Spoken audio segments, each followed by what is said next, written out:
So well now we gonna explain The Witcher Season 3 Part 1। Starting में हम देखते हैं कि गेराल्ट, सिरी और जेनिफर रेंस के भेजे हुए अटैकर से बचते हुए एक घर से दूसरे घर भागे जा रहे थे, क्योंकि हमने सीजन 2 में देखा था कि जेनिफर ने गेराल्ट को धोखा दिया था, तो इसलिए अभी तक गेराल्ट ने जेनिफर को माफ नहीं किया है। हाँ, माना कि एंड मोमेंट पे जेनिफर ने ही सिरी की जान को बचाया था, पर वो प्रॉब्लम में भी तो जेनिफर की बिना पर ही पड़ी थी, और इसीलिए एक घर में रहते हुए भी गेराल्ट एंड जेनिफर दोनों चिट्ठियां लिखकर बात कर रहे थे। अब वादे के मुताबिक जेनिफर भी सिरी को जादू सिखाने के लिए ट्रेन कर रही है, पर सिरी के अनकंट्रोलेबल क्योस पावर को यूज करना सिखाना अकेले जेनिफर की बस की बात नहीं है। बट सिरी को इस चीज से बिल्कुल भी फर्क नहीं पड़ता, क्योंकि वो गेराल्ट और जेनिफर के साथ में इतनी प्रॉब्लम के बावजूद भी बहुत ज्यादा खुश रहने लगी है। एंड गेराल्ट अपने दोस्त हार्पन की मदद से एक नए सेफ हाउस में शिफ्ट हो जाता है। देखकर लगने लगा था कि इन्हें यहाँ पर कोई भी परेशान करने नहीं आने वाला, और सिरी का मूड ठीक करने के लिए ये इन्हें लोकल वैलेंटाइन फेस्टिवल में लेके जाता है, जहाँ पहुँचने के बाद में रियांस का भेजा हुआ जैकबेंस मॉन्स्टर सिरी पर हमला कर देता है। पर गेराल्ट वहाँ पर टाइम पे आ जाता है और उस मॉन्स्टर को आसानी से मार के सिरी को बचा लेता है। एंड जेनिफर को ये समझ में नहीं आ रहा था कि रियांस ने उन्हें ढूंढा कैसे। तभी गेराल्ट को याद आता है कि ये मॉन्स्टर गंध का पीछा करता है। रियांस ने विसमीर से सिरी के ब्लड को चुरा लिया था, एंड इस मॉन्स्टर ने उस ब्लड की गंध की मदद से हम लोगों को ढूंढ लिया। अब गेराल्ट डिसाइड करता है कि रिन से फुल एंड फाइनल पीछा छुड़ाने का सिर्फ एक ही तरीका है कि वो उसे मार डाले। तो सब मिलकर इसके लिए प्लान बनाने लगते हैं। अब वो सिरी को चारा बना के रेंस को अपने जाल में फांसेंगे, एंड हार्फिन वहां जाके ये अफवाह फैला देगा कि सिरी उसके कारवा के साथ में निकलने वाली है। और इस चीज को और ज्यादा रियल दिखाने के लिए उन्हें एक इनोसेंट फेस की जरूरत थी, जो कि था येस्केयर। और येस्केयर को भी अपने साथ चलने के लिए राजी कर लिया। इधर सिरी को ढूंढने वाली लिस्ट में अब रेडानिया किंगडम भी ऐड हो गया था। इसी में सिरी से शादी करके उसे अपनी रानी बनाना चाहता था। इससे होगा ये कि सिंट्रा भी इनके अंडर आ जाएगा, के हाथ रेडानिया किंगडम का कॉन्टिनेंटल पर दबदबा और ज्यादा बढ़ जाएगा। पर वेसेमिर को अब डिस्ट्रा और फिलिपर पर ज्यादा भरोसा नहीं था, इसीलिए उसने सिरी को ढूंढने वाले मिशन में अपने भाई रेडेविड को भी ऐड कर दिया। स्टार्टिंग में तो रेडेविड को नशे में धुत एक डम दिखाया जाता है, पर धीरे धीरे उसकी बातों से पता चलता है कि ये बंदा काफी ज्यादा शातिर है।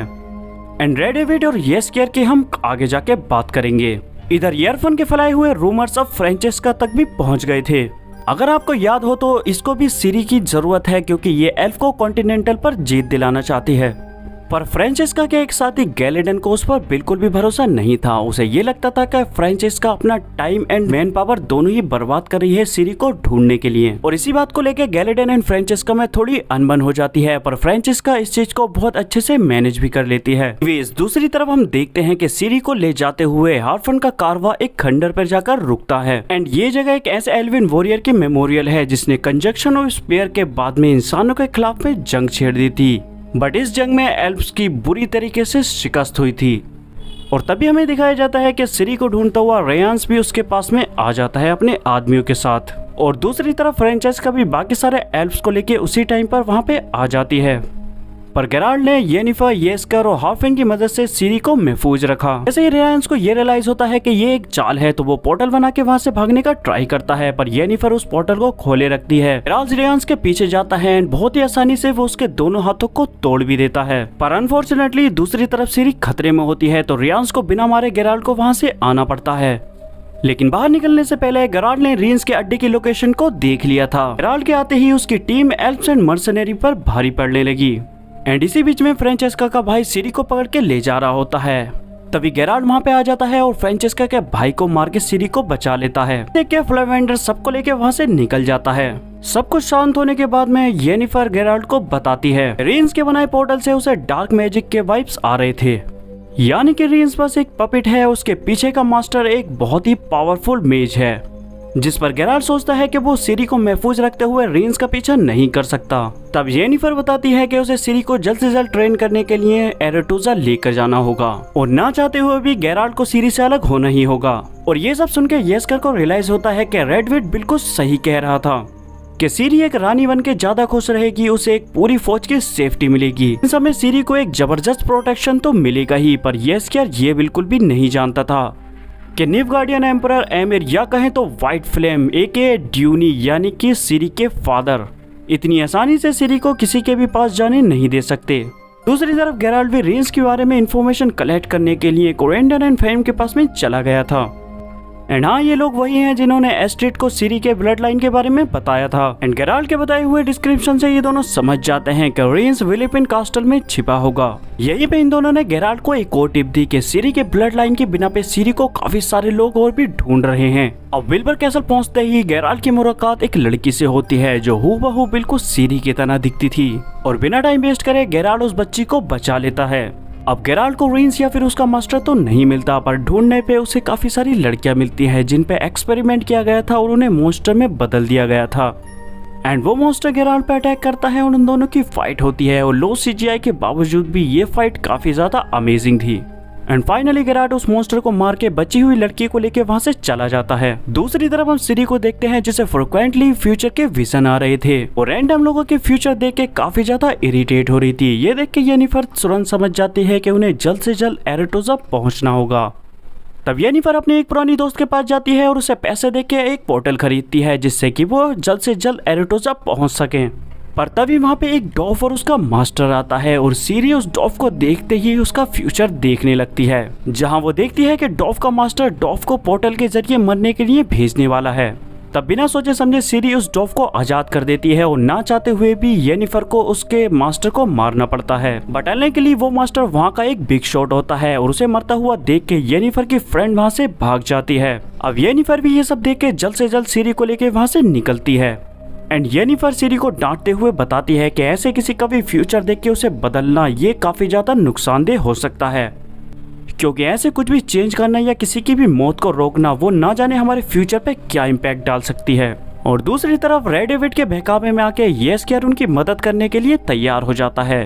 येस्केयर उन दोनों को बता देता है कि रेडिना ने अगर राइन्स को मार दिया तो वो गेराल्ट और येनिफर का भरोसा जीत सकते हैं, फिर शायद गेराल्ट सीरी को वेसेमेर को सौंप दे। इधर रियांस मास्टर से अपने हाथों को ठीक करा के कोरिएंडर एंड फेन के पास में जाता है। रियांस के थोड़ा सा दबाव डालने के बाद में वो हाल ही में गेराल्ट से हुई सारी कन्वर्सेशन के बारे में बता देते हैं, और सारा कुछ जानने के बाद में रियांस उन दोनों को उन्हीं के ऑफिस में चला देता है।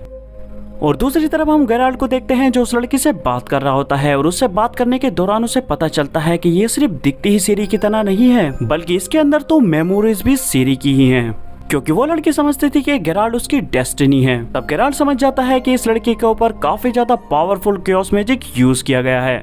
एंड अब येस्केयर भी काफी ज्यादा कंफ्यूज होता है कि वो जो कर रहा है वो ठीक है या फिर नहीं। क्या येस्केयर सीक्रेटली इनकी मदद करके ठीक कर रहा है, या फिर आगे चल के ये बात काफी ज्यादा बैकफायर करने वाली है।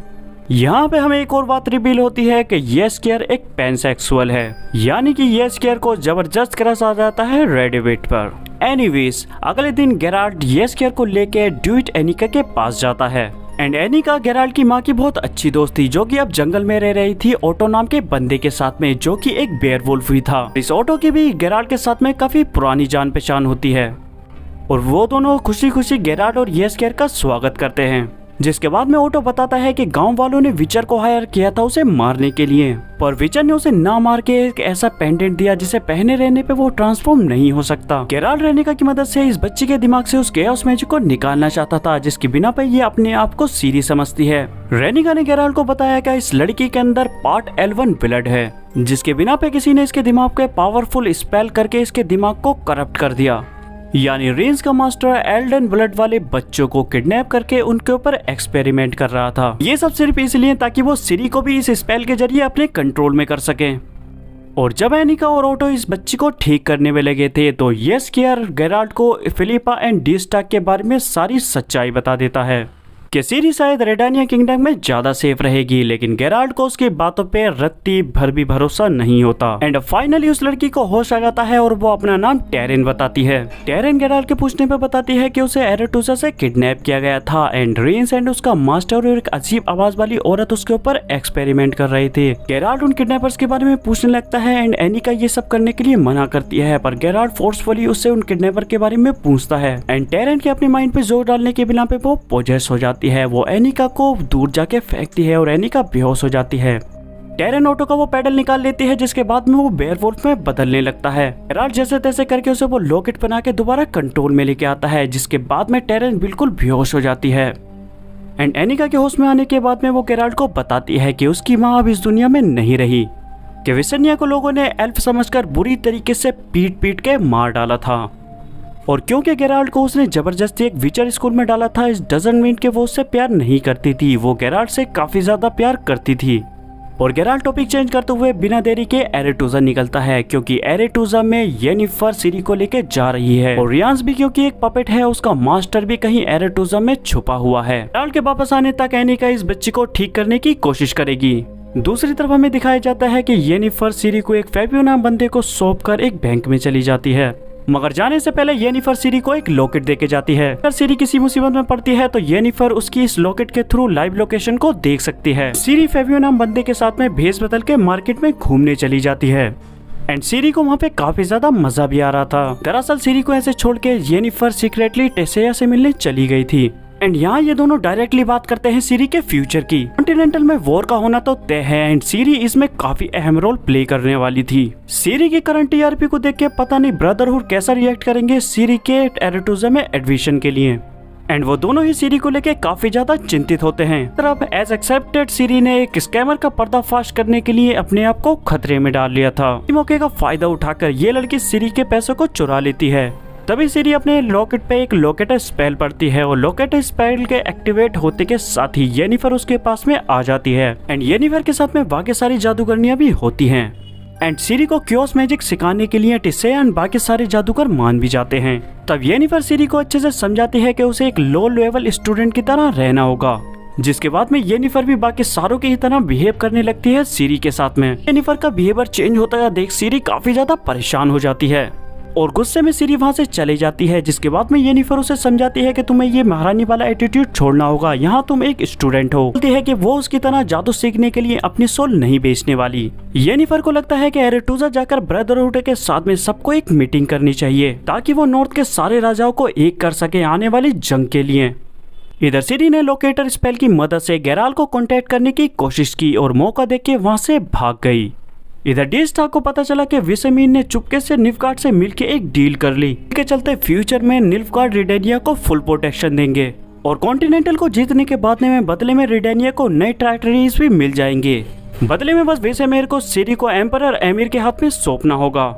और ये सुनते ही डी-स्टार्क की पूरी तरीके से सटक जाती है, क्योंकि वो अच्छे से जानता था कि आने वाले वॉर में सिंट्रा और सिरी क्या रोल प्ले करने वाले हैं।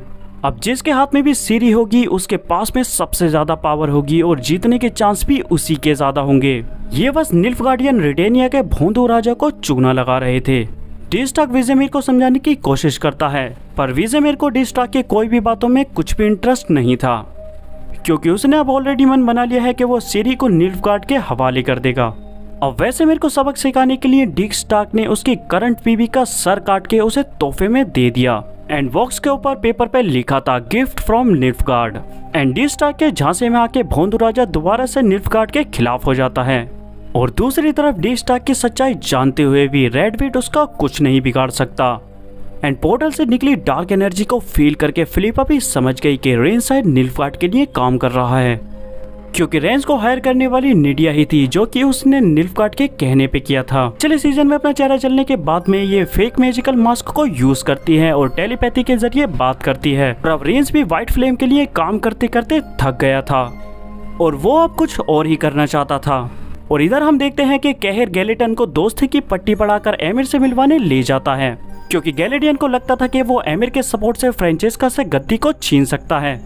इसने एमिर को बताया कि फ्रेंचेस्का एक लड़की को ढूंढने की तलाश में अननेसेसरी हमारी जान खतरे में डाल रही है और इसी जिद के चलते अब सभी एल्फ काफी ज्यादा खतरे में हैं। और ये सुनते ही एमिर समझ गया कि ये सिरिला की बात कर रहा है। गैलेडियन के जाने के बाद में एमिर ने कहर को एक नए इंपॉर्टेंट मिशन के बारे में बताया, पर उससे पहले कहर को व्हाइट फ्लेम के आगे अपनी लॉयल्टी साबित करनी होगी।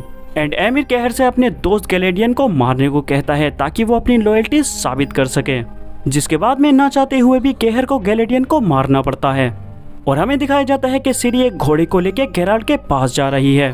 तभी आसमान से वाइल्ड हंट के घुड़सवार सिरी के पीछे लग जाते हैं। वाइल्ड ग्रुप का लीडर एरिडन सिरी से बोलता है कि तुम खुद एक डेथ हो, तुम्हें हमारे साथ जुड़ जाना चाहिए, क्योंकि एक न एक दिन सिरी को उनके वाइल्ड हंट को ज्वाइन करना ही होगा। एरिडन सिरी के कंधे पे हाथ रखकर उसे पकड़ने ही वाला होता है, तभी गेराल्ट उन पर हमला कर देता है और सारे वाइल्ड हंट वहाँ से भाग जाते हैं। और सिरी एरिडन का टूटा हुआ आर्मर देख के समझ जाती है कि ये कोई वहम या इल्यूजन नहीं था, वो असल में यहाँ पर मौजूद थे।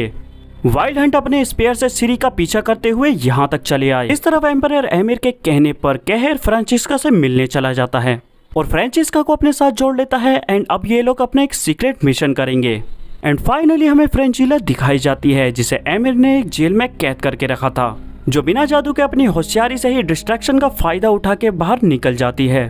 और कहर को लग रहा था कि फ्रांसिस्का जेल में सजा काटते हुए ही मर गई। एरेटुजा पहुंच के जेनिफर ने ब्रदरहुड की एक मीटिंग बुला ली और पिछले सीजन में किए गए कांड यानी कि इतने बड़े कैदी कहर को भगाने के बावजूद भी ब्रदरहुड येनिफर को माफ कर देते हैं। अब सारे लोग येनिफर की साइड सुनने के लिए तैयार हैं और येनिफर की बात भी बिल्कुल सही है, क्योंकि वो चाहती है कि सारे नॉर्थ एक हो जाए और एक ही तरफ से होकर लड़ाई करे।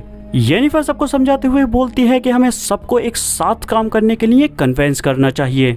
हम सारे लोगों को एकजुट होकर मिलकर निल्फगार्ड के खिलाफ खड़े होना चाहिए। वहाँ सब लोग जेनिफर की बात से कन्विंस हो जाते हैं एक्सेप्ट स्ट्रेवरवोर। ब्रदरहुड ने एक पोर्टल बना के येनिफर को रेडानिया भेज दिया ताकि वो खुद इनविटेशन दे सके विसेमेर को इनके प्राइवेट मीटिंग का। विसेमेर अभी तक क्यून हेडविग की मौत से काफी ज्यादा दुखी था, इतना कि उसने कॉन्क्लो अटेंड करने के लिए रेडेके, डिस्टाक एंड फ्लेफा को भेज दिया। रेडानिया से वापस आते वक्त येनिफर का पोर्टल करप्ट होकर उसे कहीं और लेके चला जाता है, जहां उसके सामने गेराल्ड का क्लोन खड़ा होता है जो उस पर हमला कर देता है। येनिफर किसी तरह अपनी जान बचाकर वहां से टेलीपोर्ट होकर एरेटुजा आ जाती है। एस्टेट भी बुक ऑफ मोनोलिथ यानी कि एकाशमी की किताब के लिए एरेटुजा आया हुआ था, क्योंकि उसे पता चला था कि बुक ऑफ मोनोलिथ किसी मेज ने एरेटुजा मंगाई थी स्पेसिकली। यही ट्रेस को पता चलता है कि पार्ट एल्विन ब्लड की लड़कियां एरेटुजा से गायब हो रही थी। येनिफर के पोर्टल वाले हादसे के बाद में सारे जन समझ जाते हैं कि book of monolith and Elder blood की लड़कियों का गायब होना या फिर उस पोर्टल का करप्ट होना, ये सब एक दूसरे से कनेक्टेड हैं। दरअसल इन्हें लगने लगा था कि कोई एल्वन ब्लड पर एक्सपेरिमेंट करके सारे के सारे एल्फ को किसी और स्पेयर में फेंकना चाहता है, क्योंकि बुक ऑफ मोनोलिथ के जरिए तुम इंटर डायमेंशन ट्रेवल कर सकते हो कि एक स्पेयर से दूसरे स्पेयर में आसानी से जाया जा सकता है।